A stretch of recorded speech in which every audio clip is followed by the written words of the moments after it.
Welcome to Past and Present Podcast. I'm your host, Alan the Great. I want to thank you for being here for another episode, another show. To all my subscribers, for everybody who continues to tune into the show, I want to let you know I appreciate you, I love you, and I appreciate your everlasting support.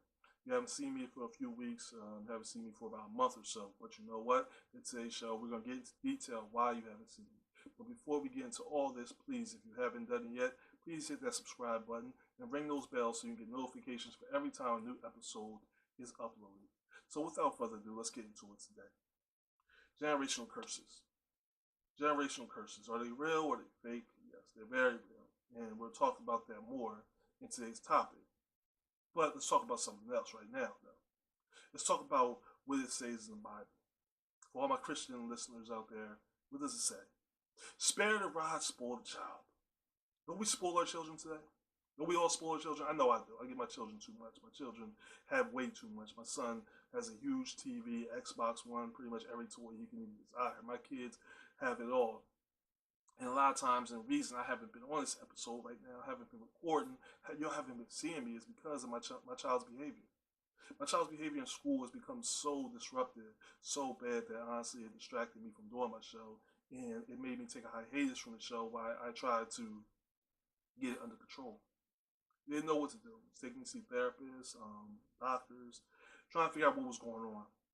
Came to a conclusion though, with all my son's behavior, with his attitude, with his acting out, going to school, punching walls, tearing stuff down. I asked myself, what are we doing wrong? And the teachers and stuff used to ask me, like, is there something going on in the house? You know, as a parent, don't we get like really defensive when like a teacher or someone says, is there something going on in the house? Because immediately we assume, like, what are you trying to say? We beating our children up? What are you trying to say? We're doing something to our children? And I felt that same defensiveness. I'm like, yo, like, my child is a great life. And then I started going to explaining all things my child has, and all things we do, and all things we do for my child, and all the time I spend with him. Like, yo, he lives a great life. He lives a better life than I lived as a child. You know what I'm saying? So what are you trying to say? And it didn't hit me until recently that I'm like, sometimes you might be giving your child a little too much. You ever stop to think that that's what they're trying to say to you? Then maybe you're a little too nice. Maybe you just give a little too much. Maybe you're spoiling the child. And then your child gains this entitlement. They go to school and have this entitlement. So when they so used to hearing yes, they don't know how to react when they sit here no. It started hitting me and dawned on me as a father that, you know, maybe there's some things that you need to check. There's some boxes that you haven't checked that you need to go back and look over. Now, does it make me a bad father because I want to give my children everything? Absolutely not. Does it make you a bad parent because you want to give your child a life you didn't have? Absolutely not. But the fact that we don't sometimes go back and check some of the things that happened in our lives, we don't go back and deal with some of the things that happened in our lives, especially when we was a child, does question and call us into question and call us to the carpet as parents on how well are we parenting. How well are we parenting if we are unchecking the issues that we had dealing with? The issues we had when we were growing up, the issues we dealt with when growing up. Man, I told y'all in the drug episode, and I got into a lot of heat over talking about my dad issues and stuff. Got a lot of heat, lost a lot of family members, but see, I'm completely transparent with y'all. And sometimes me being transparent doesn't sit well with some people. I moved around a lot, you know? I remember my mom moved out of the projects. I talked about my mom buying a house. Before she bought a house, we moved around a lot. Moved around a lot. Lights went off before everything. Made me mad, made me angry. You know what I'm saying? Made me very angry. I grew up as an adult and I see other parents paying their kids car insurance and buying them cars and stuff. I used to be doing, you know, I wish my parents would do that. They had all these unchecked issues from my past. I talked to my wife and she has unchecked issues from her past. Some of us as men, we have daddy issues or mommy issues. Some of these women have father issues or mommy issues. And you know what? We take those relationships and those past mistakes that was made when we were children, and we didn't do anything wrong. We take that trauma from when we were children, and we carry that trauma into our children's lives, and we put that trauma on our children, or we try to replace that trauma by giving our children what we didn't have. Don't get me wrong, my mom tried to do everything for me, tried to buy me every sneaker she could. She did the best she could as being a mother. But when our parents fall short as parents, what we immediately do is we want to make up for it when our kids get older. We want to fill in those blanks, and I'm guilty of that. I'm guilty of that. But another thing we talk about is In the Bible, it says, spare the rod, spoil the child. And I talked about my son's behavior issues, and he had some serious behavior issues. And a lot of people, if I ask you for advice, fans, if I ask you for advice, my listeners, one of the things you probably said, you need to pull that belt off and give it to him. Give him an old-fashioned whooping. And that's what a lot of people said to me when they hear some of the details that I went through. I talked about taking a hiatus. I talked about stepping away from you all you my fans, neglecting you guys. Another form of trauma that a lot of you out there, including me, we felt and we carry in to when we become parents. Neglect. That's a big one. But let's get back on the subject. I neglected you guys because I felt like as a father I needed to take more time to take care of my home and take care of my son, to get him right. And if I talk to a lot of you and I called you guys, hit me up through email, hit me up through Facebook, past, present, hit me up through Instagram, Alan the Great. Hit me up through the comments. You would probably say to me, whoop his butt, whoop their butt. Spare the rod, spoil the child. That's your problem, Alan the Great. You're spoiling child. You need to stop spoiling, whoop his butt. But then it made me think about corporal punishment. And I said, I didn't ever like whipping. I always promised I wouldn't whoop my child. I don't like beating my kids because I used to got beatings all the time. My mom did beat me. My grandmom, she used to whoop my behind. I got beatings with extension cords, boards, shoes, you name it, I got beaten with it. All right? I got beatings with everything. I tell my children all the time, first of all, you wouldn't even begin to know about child abuse. And I think I got a case against my grandmother right now for child abuse. And God rest her soul, she's not here anymore. But I still feel some of them beatings today. But what I remember more than them beatings I got was the conversations I had with my grandmother. The conversations I had with my mom. When I was bad in school, when I made mistakes, and sometimes I look at my son and how he acts in school.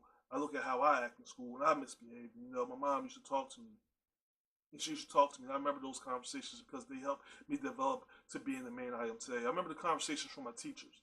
I remember one teacher, he came to me one day, I was acting out in school, and he sat me down by myself in the classroom. He made a comment to me. He said, Alan, you keep acting like this. I want you to get used to these words right here, because these are words that you're going to use a lot when you become an adult. You like fries with that? Now, a lot of you know what that means, because that means I'm going to be working at McDonald's, Wendy's, or Burger King, or somewhere like that. I'm going to be flipping fries, and that's going to be my job as a fast food worker, which is a noble job to you people out there who's working as fast food workers.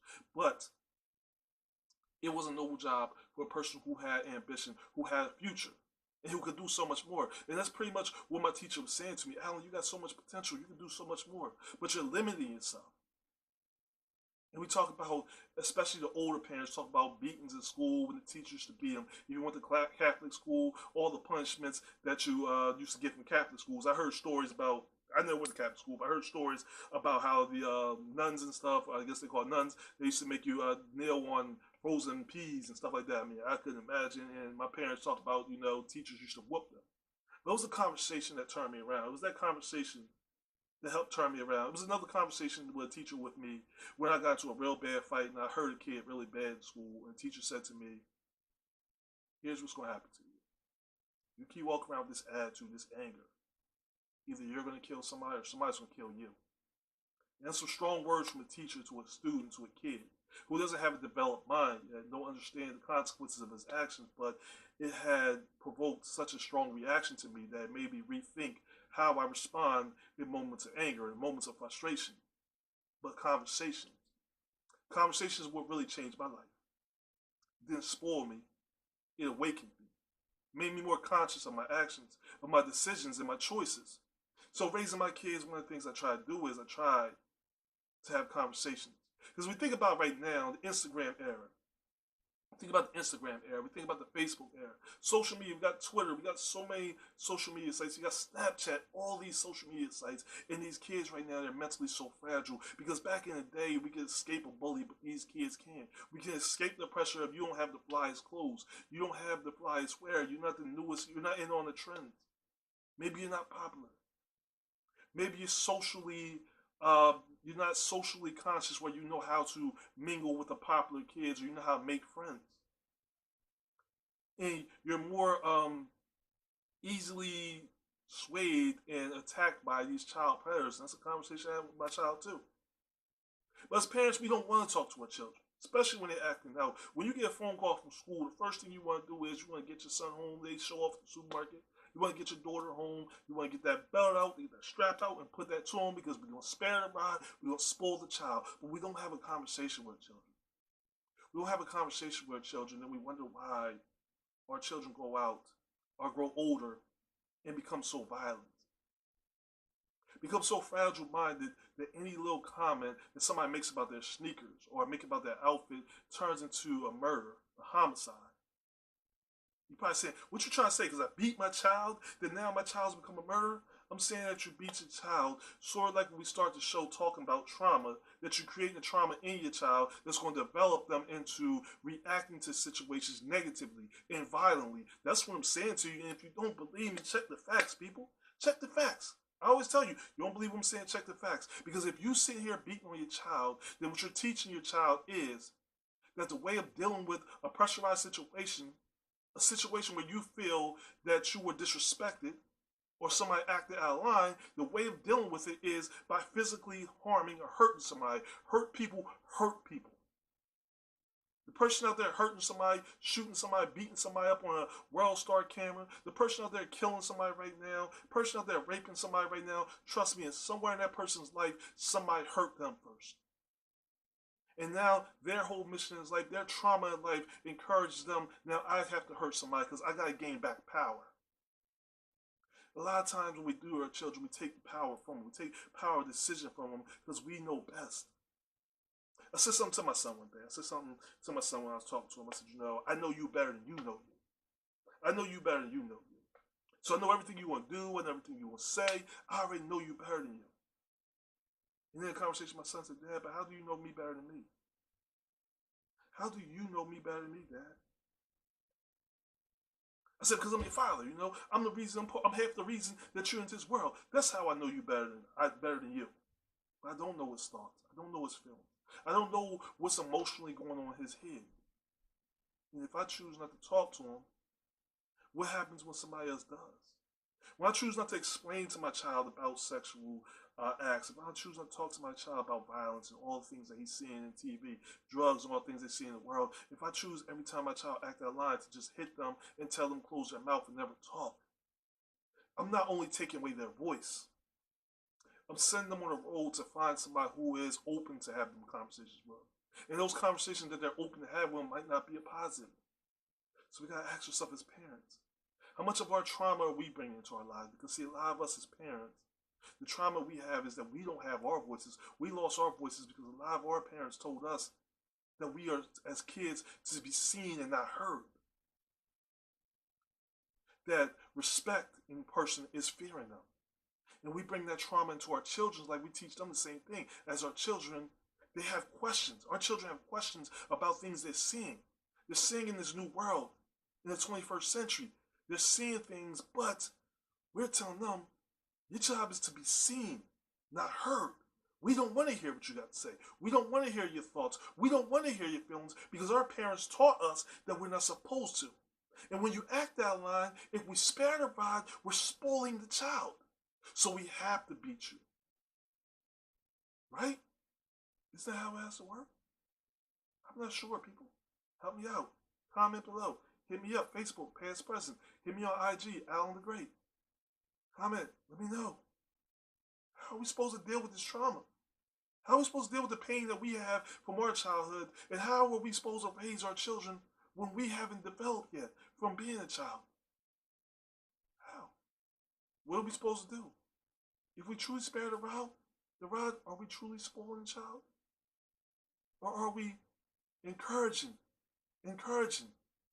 harmful behavior? What are we doing, people? What are we doing? We got a lot of questions, but not a lot of answers.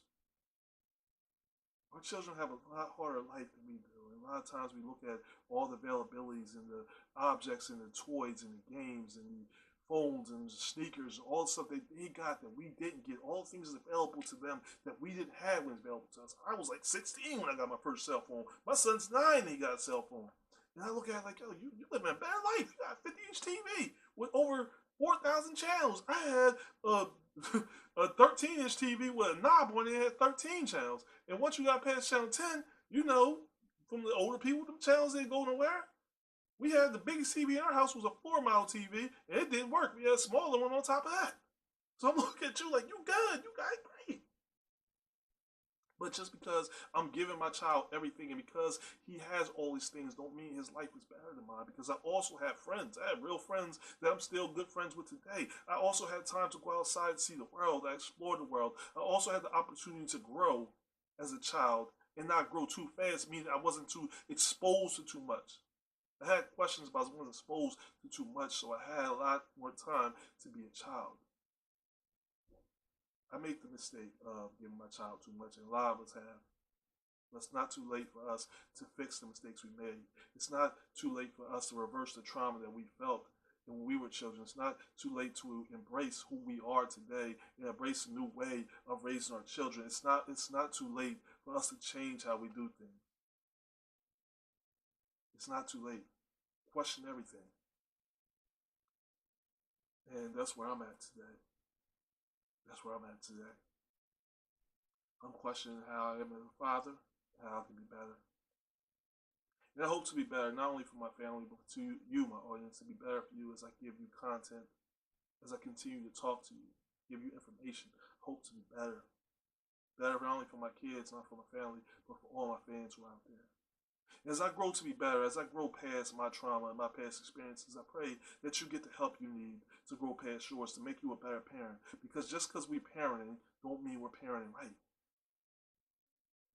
And pushing our trauma onto our children doesn't make for good parenting.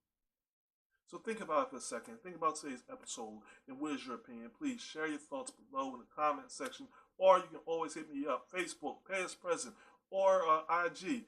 Alan the Great. It's Alan D-A and then Great. If you can't spell it, then let me know and I'll show you how to spell it. Or check out my YouTube channel. As always, please subscribe and hit the notification button so you can get notifications. And let me know what you think about this show. Please, I keep hearing people say how much they love the show, but please, if you got a conversation, if you want to talk about what you think of the show, please holler at me, man. I would love to hear your feelings, what you think about the show. I'm glad to be back. I hope you're glad to see me, and I'm back for good, people. So until next week, I only got one thing left to say, y'all. Stay tuned.